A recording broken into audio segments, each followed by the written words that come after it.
بسم اللہ الرحمن الرحیم۔ السلام علیکم ورحمۃ اللہ وبرکاتہ۔ وعلیکم السلام ورحمۃ اللہ۔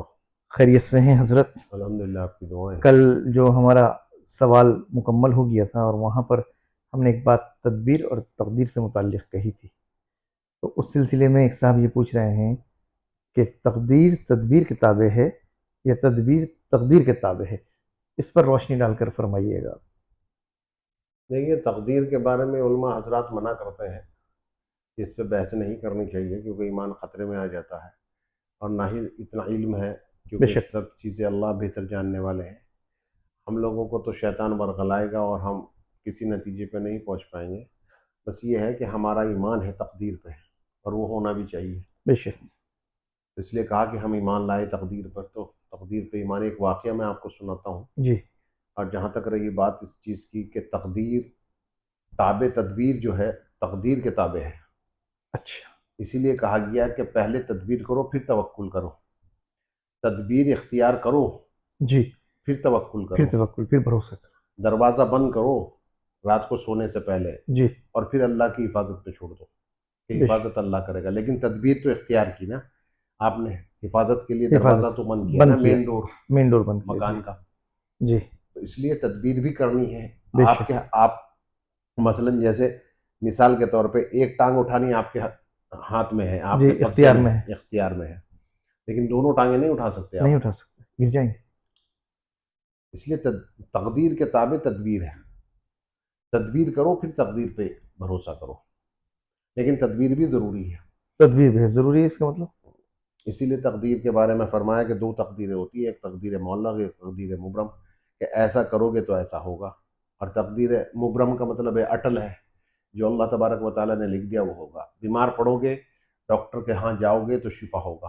بے شک، یہ آدمی گولی سے مرے گا، یہ آدمی ہارٹ اٹیک سے مرے گا، یہ آدمی کینسر سے مرے گا، اللہ تبارک و تعالیٰ نے لوح محفوظ پہ جو لکھ دیا وہ اٹل ہے۔ جی، یہ ہے تقدیر مبرم، کہ یہ یہ ہونا ہی ہے۔ ہونا ہی ہے۔ ہماری خالہ ہوا کرتی تھی، ایک ان کا نام صالحہ تھا، وہ بہت بیمار تھیں، تو ہمارے نانا بہت پریشان تھے۔ ان کے پاس ان کے ایک صاحب آئے، ان کے ملنے والے نانا کے، جی، اور آ کے کہنے لگے کیا بات مفتی صاحب بہت پریشان ہو؟ کہ ہاں یار، بچی کو لے کر کے بہت پریشان ہوں، بچی بہت بیمار ہے، اور تمام تدابیر جو ہو سکتی تھی وہ سب اختیار کر لی ہے، لیکن بچی کی طبیعت سدھرنے میں نہیں آ رہی۔ جی، اب تو بس دعا کی معاملہ ہے کہ بس اللہ سے دعا کی جائے کہ بھئی اللہ تعالیٰ شفا عطا فرما بے دے۔ شک، تو کہنے لگے ایک مجذوب ہے یہاں پر، ان سے آپ دعا کروا لیں۔ کہ بھائی بتاؤ، تو انہوں نے پتہ بتا دیا۔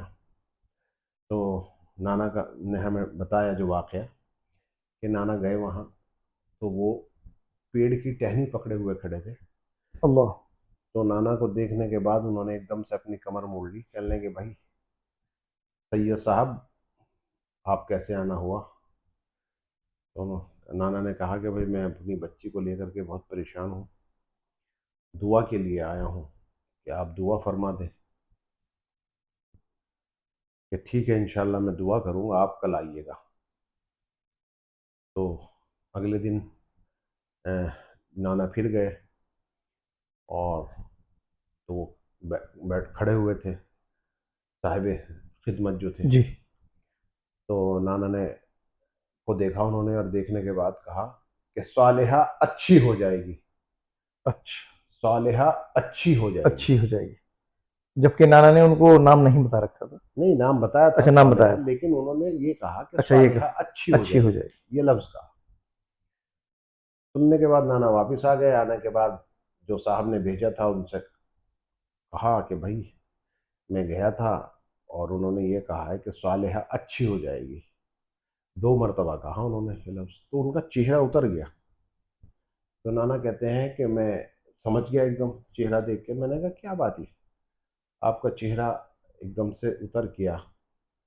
کہنے لگے مفتی صاحب انہوں نے یہ کہا کہ صالحہ اچھی ہو جائے گی، یہ نہیں کہا کہ صالحہ صحتیاب ہو جائے گی۔ صحتیاب، تو دیکھیے، یہ دیکھیے آپ، باریکی دیکھیے آپ باریک، جی جی، لفظوں کی، بالکل، اور وہ صلاحیت دیکھیے آپ اللہ والوں کی، بے کہ کس شک، طریقے سے ان کی بات کو انہوں نے پکڑا۔ پکڑا۔ یہ ایک میرے خیال سے بزرگوں کی کوڈ ورڈ ہوتا ہے، جو صوفیہ سلسلے سے ہوتا ہے۔